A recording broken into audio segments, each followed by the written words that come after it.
Fala pessoal, tudo bem? Professor Newton Matos, estou aqui com vocês. Vamos iniciar uma aulinha de história voltado para concursos que porventura você tenha no estado de Pernambuco. Por quê? Por mais que nós trabalhemos história do Brasil, boa parte dessa história está diretamente ligada à história de Pernambuco. Isso é muito importante para concursos, principalmente concursos de carreiras policiais, como é o caso do concurso da PM de Pernambuco. Então, o que é que a gente tem aí para você?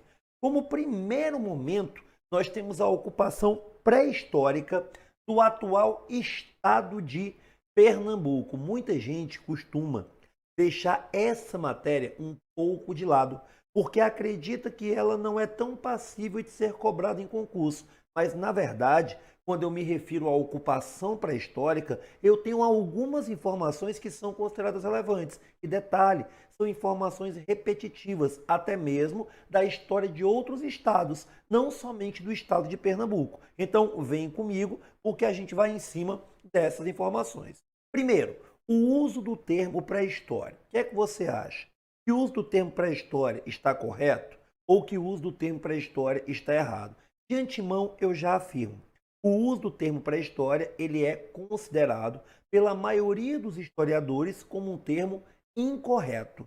Nilton, por que incorreto? Porque eu entendo por história, certo, a ciência que estuda a presença do homem na Terra. Então, desde o momento que passa a existir o ser humano sobre a Terra, eu já tenho história. Então, Newton, quer dizer que pré-história seria aquilo que ocorreu antes da existência do homem. Perfeito? Só que nós utilizamos o termo pré-história para nos referir a tudo aquilo que ocorreu antes da invenção da escrita. Newton, por quê? Porque dentro da história eu tenho uma vertente, uma concepção historiográfica que é o positivismo. E o positivismo, ele só acredita em uma história, certo, de caráter factual, uma história baseada em data, nome e feito. É aquela história que muitos entendem como sendo uma história decorativa, em que você lembra, né? Dia 22 de abril do ano de 1500, Pedro Álvares Cabral descobriu o Brasil, sem nenhum tipo de contextualização ou sem nenhum tipo de contestação a informação que lhe é oferecida. E essa vertente positivista só considera fonte histórica aquilo que é escrito e oficial. Portanto, antes da escrita, sem fonte, para aqueles que entendem a história dessa maneira, não haveria o que se falar de história. Então, seria a tal da pré-história. Simplificando, pré-história, para estes positivistas, é tudo aquilo que vem antes da escrita, embora você saiba que história é uma ciência humana que estuda a passagem do homem ao longo do tempo sobre a Terra, então o termo pré-história estaria incorreto, porque antes da existência da escrita eu já tinha a presença humana, e é mais ou menos o que eu coloco, inclusive, no material de vocês. Olha aí, ó. Do ponto de vista formal, a expressão pré-história designa tudo que houve antes da história humana se desenrolar. Na prática, esse mesmo termo abarca o período que vai desde o surgimento da vida da Terra à evolução da espécie humana, indo até o aparecimento da escrita. Dessa forma, percebemos uma curiosa contradição.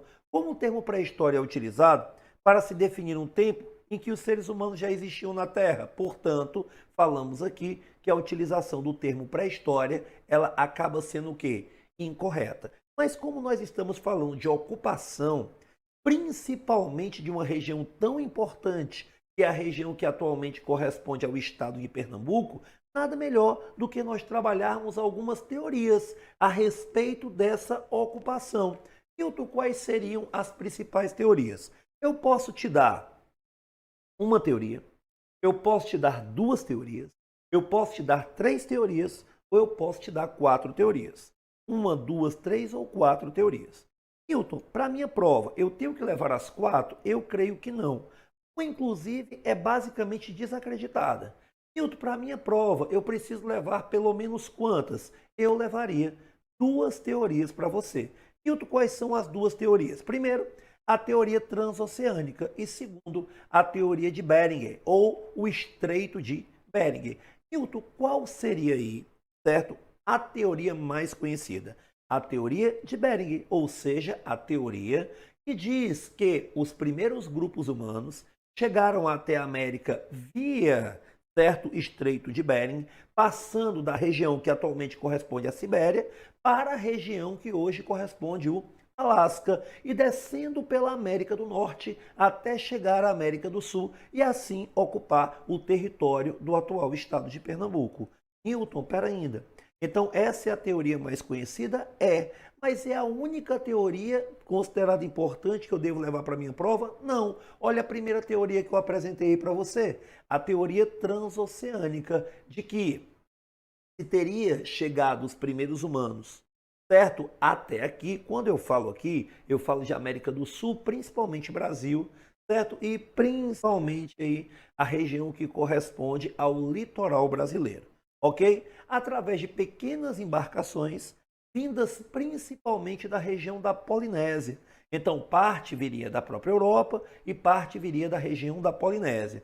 E qual é a grande diferença? A grande diferença é que, partindo do pressuposto de que eles teriam vindo pelo oceano, eu não teria a necessidade de pela América do Norte, descer até a América Central, chegar até a América do Sul. Eu teria chegado direto na América do Sul. E é isso que alguns fósseis encontrados principalmente na região de Minas Gerais tendem a comprovar. Então, Newton quer dizer que eu tenho uma teoria de que os primeiros grupos humanos passaram da região que atualmente corresponde a Sibéria, na Rússia, através de um estreito, uma região que congela durante algumas partes do período glacial, até o Alasca e desceram da América do Norte até a América do Sul. Portanto, os primeiros fósseis que tendem a comprovar essa teoria, eles teriam que estar aonde? Na América do Norte. Porém, uma segunda teoria, que é a teoria transoceânica, diz que eles vieram através do Oceano Atlântico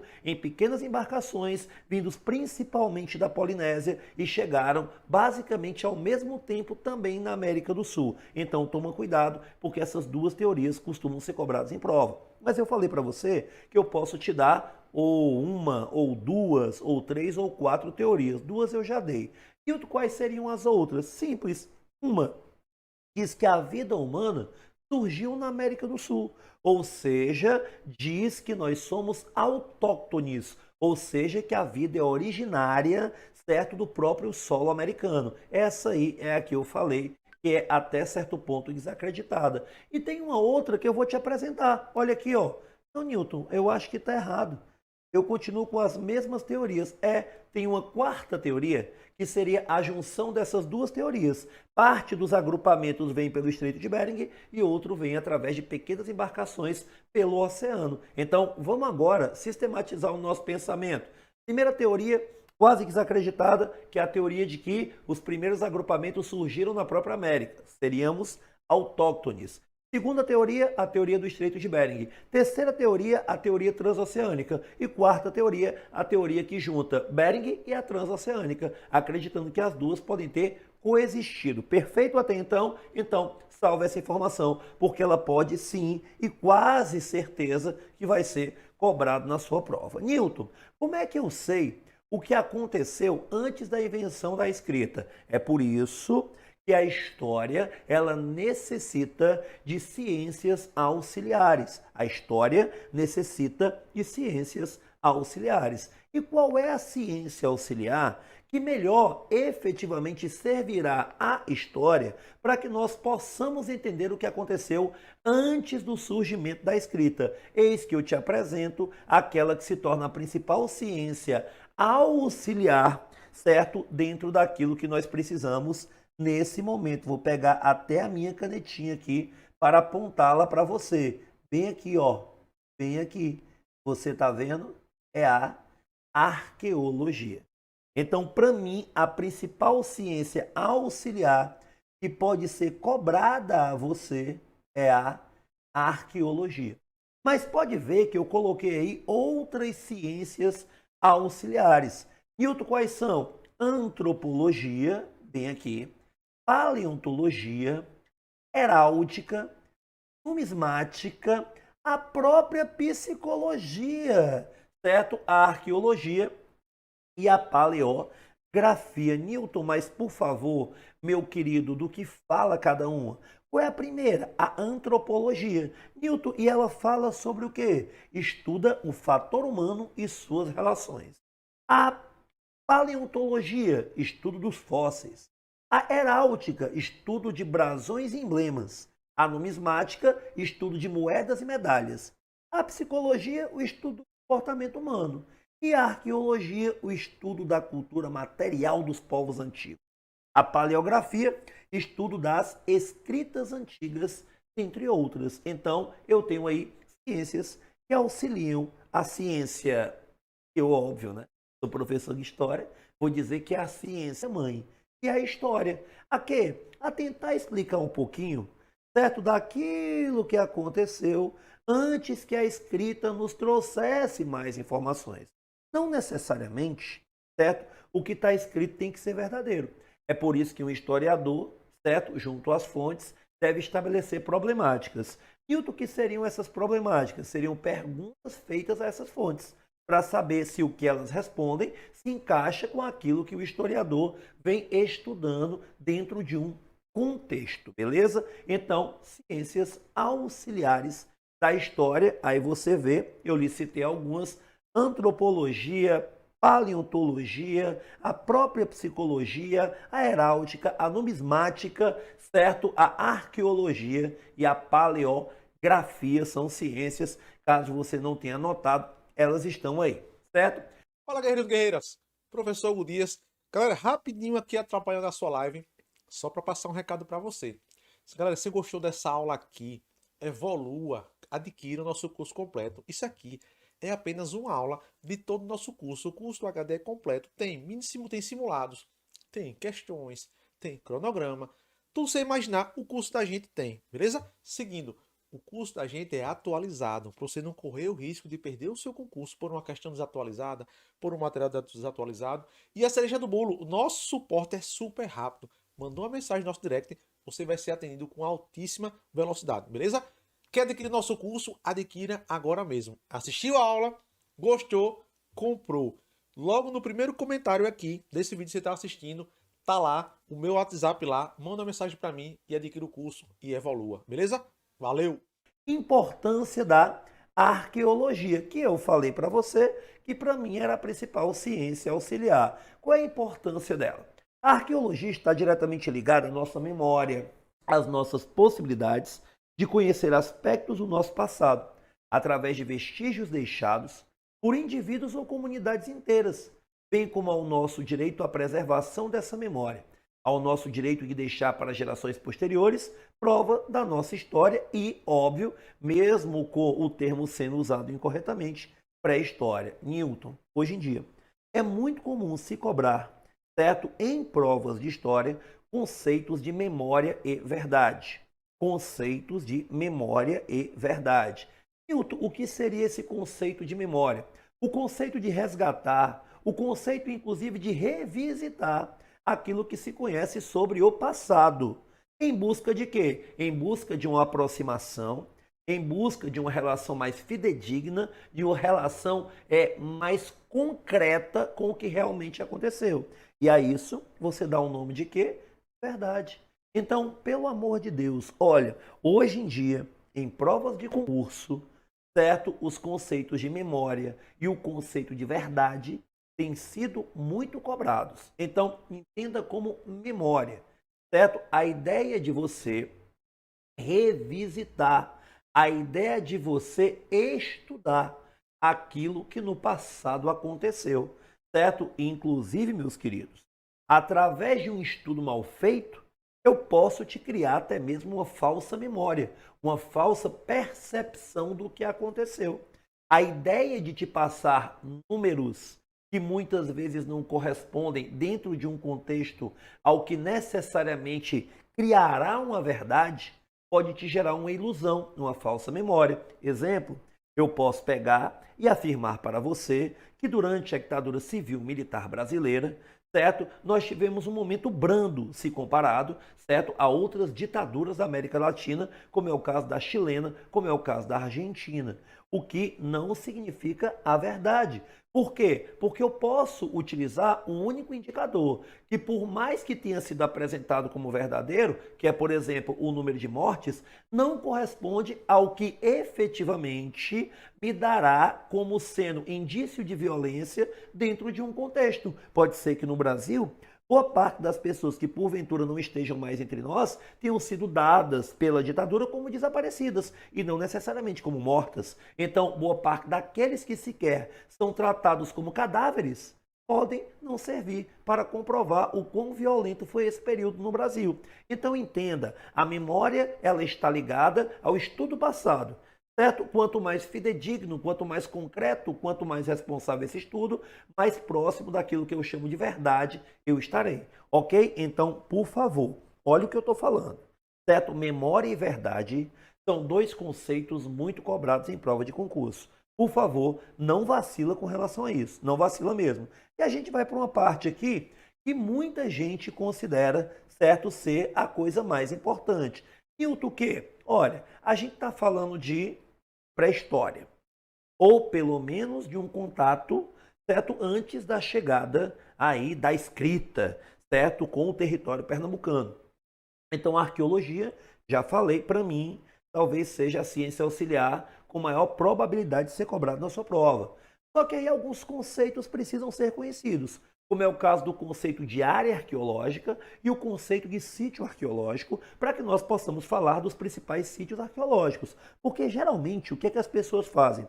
Elas pegam os principais sítios arqueológicos de Pernambuco e saem decorando informações aí sem entender que é um sítio.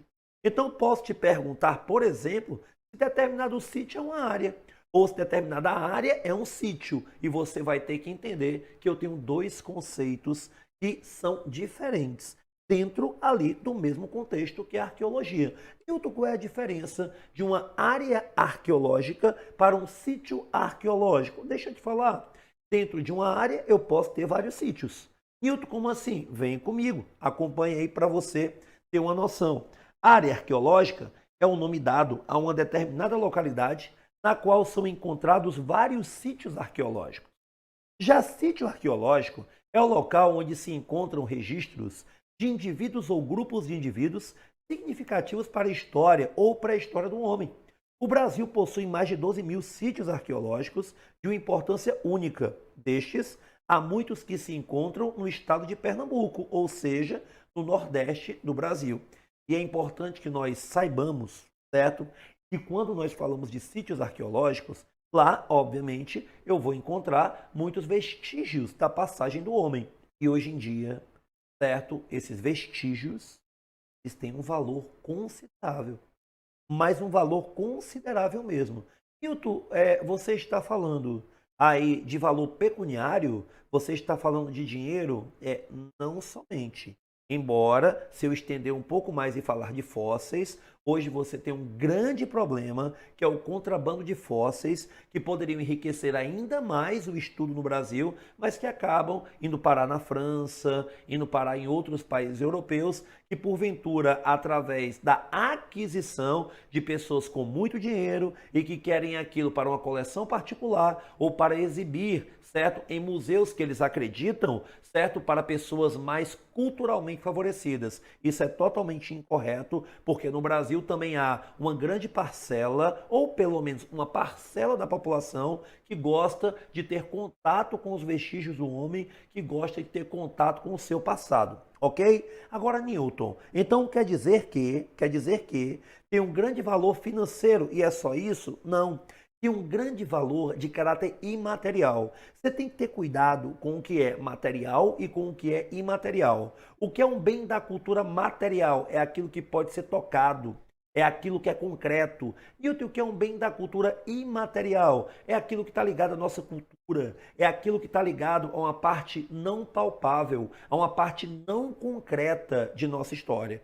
Certo? Então, eu quero que você fique aqui com a importância do estudo do passado e principalmente com a diferença do que é uma área arqueológica, onde eu encontro vários sítios arqueológicos. Então, área arqueológica é uma coisa, sítio arqueológico é outra. Nilton, o que é que você vai me apresentar? Eu vou te apresentar os principais sítios arqueológicos do estado de Pernambuco. Então agora a gente entra numa parte mais concreta, numa parte mais detalhada da matéria. Aí você diz, então deve ser a parte mais importante. Eu acredito que você deva conhecer os sítios. Inclusive no seu material, você tem basicamente a reprodução do que está apresentado a você na minha aula, embora no seu material você tenha um pouco maior na riqueza de detalhes, um pouco mais, certo, de riqueza de detalhes. Hilton, me apresenta aí os principais sítios arqueológicos. Te apresento, certo? Primeiro, o sítio de Furna do Estrago. O que é que eu tenho aí? No município do Brejo da Madre de Deus, situado no agreste de Pernambuco, distante de Recife, cerca de 195 quilômetros.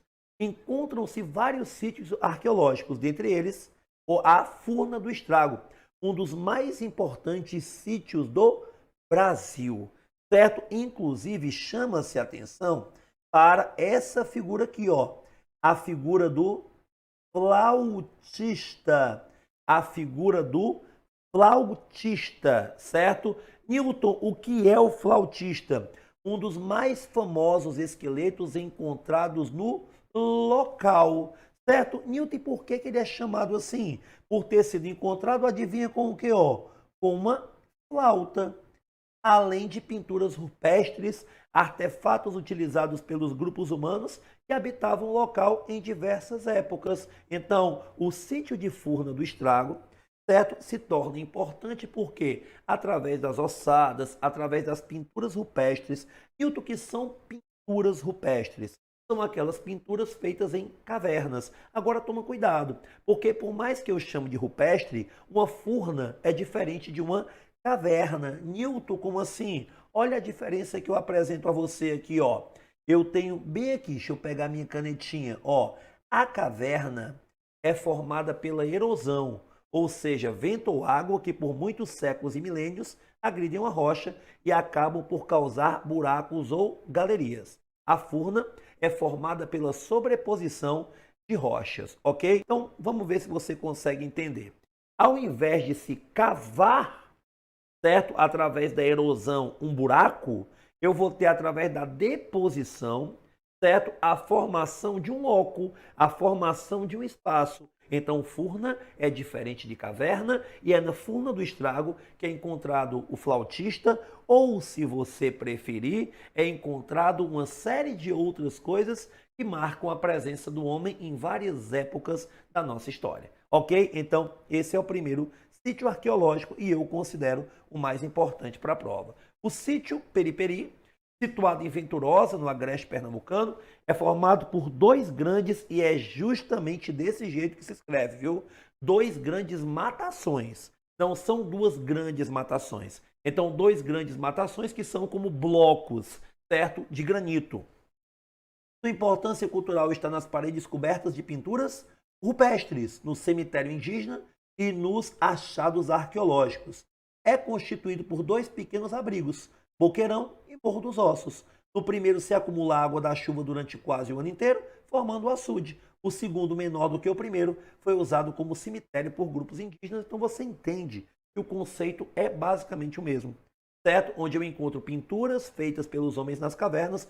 E qual é a importância dessas pinturas? Se falava muito dos hábitos que eles naquela época praticavam. Caça, rituais religiosos, se enterravam ou não os seus mortos, certo? Se acreditavam ou não em divindades. Então, isso é o que é mais importante. Então, eu tenho aqui o sítio Periperi, que é formado por dois grandes matações de granito e que você vai ter principalmente aí dois pequenos abrigos, o Boqueirão e o Morro dos Ossos, onde você vai encontrar no Boqueirão, quase durante o ano todo, uma espécie de açude, é uma espécie de acúmulo de água, e no Morro dos Ossos você vai encontrar, dentre outras coisas aí, um cemitério indígena, beleza? Vamos adiantar aqui, porque eu tenho o sítio Pedra do Tubarão, situado em Venturosa, é formado por uma matação de granito dividido em duas partes. Lá encontramos o cemitério do Caboclo, um cemitério indígena e pinturas rupestres. Essas pinturas, lembrando figuras geométricas, são chamadas de geométrico elaboradas. E no cemitério indígena encontram-se covas diversas, uma com ossos quebrados, que ao que se constata já foram enterrados assim, quebrados por alguma razão desconhecida, mas intencional. Outros ossos de vários indivíduos foram queimados no local. isso importa? Importa, porque assim eu estudo os hábitos daqueles que por aqui passaram. Estudo os hábitos daqueles que por aqui passaram. Perfeito? Nilton, eu acho que eu estou entendendo mais ou menos o sentido da coisa, certo? E eu acho que se porventura me perguntarem a respeito de cemitério indígena e pintura rupestre, minha prova, eu não titubearei e falarei que é importante. Se me perguntarem sobre memória e sobre verdade, não titubearei e falarei que é importante. Ok? Mas ainda falta um sítio. Ok? Nilton, que sítio é esse? O sítio de Alcobaça. Sítio de Alcobaça. Situado em Buíque, no estado de Pernambuco. Neste local, há indícios de ter havido intensas ocupações em decorrência do acúmulo de vestígios humanos e registros rupestres. Não necessariamente aqui. Nesse caso, você tem uma diferença, né? Mais uma vez, o acúmulo, certo, de restos humanos e também a questão ligada ao que foi deixado nas cavernas. O rupestre está ligado a cavernas, certo? O que é que eu tenho aí? O sítio está situado em um pé de monte e teve em vários momentos desmoronamentos de blocos que se desprenderam do teto. Dentre as pinturas rupestres, há grafismos puros e antropomórficos. Nilton, o que são antropomórficos? Como se fossem divindades em forma de seres humanos. Antropo, homem. Porfismo, forma. Tá ok? Antropomórfico. Ok? Há enterramentos secundários de ossos, ou seja, como o local foi ocupado em várias épocas por povos distintos e usado como cemitério muitas vezes, há enterramentos sobre enterramentos, né? E você nota que eu também te falarei, né, que há aquele ritual de se queimar os ossos das pessoas, ou então até mesmo o corpo das pessoas, obviamente atingindo os ossos, antes de elas serem enterradas. O que é que você precisa saber? Primeiro, as dificuldades de preservar esse tipo de local no Brasil, onde ainda, por mais que eu não goste de falar que tem um povo que valoriza mais sua cultura do que o outro, a gente sabe que tem, no Brasil existe uma camada da população que valoriza sua cultura, mas ainda é pouco o incentivo para que as pesquisas sejam feitas, para que esses sítios continuem sendo preservados e continuem com seu valor histórico inestimável, beleza? Espero que você tenha efetivamente entendido o que é que a gente quis passar para você nessa aula. Espero efetivamente que você tenha gostado. E como a gente fez um link com a história geral, com a história do Brasil e com a história de Pernambuco, eu deixo aí um recado para você, certo? Treine enquanto eles dormem, estude enquanto eles se divertem, persista enquanto eles descansam. E então, viva o que eles sonham. Perfeito? Então, me despeço de você. Muito obrigado. Valeu. Gostou desse conteúdo? Isso aqui é só uma amostra grátis, galera. Entra aqui no site, vou colocar aqui o site para vocês aqui, www.hugodiascursos.com.br, e você vai ter acesso a todos os nossos cursos. Essa aula que você assistiu aqui, esse professor aqui, esse tipo de conteúdo e muito mais. Simulado, questões, o que você imaginar, cronograma, tem no nosso site, beleza? Bons estudos a todos. Valeu, galera. Um abraço.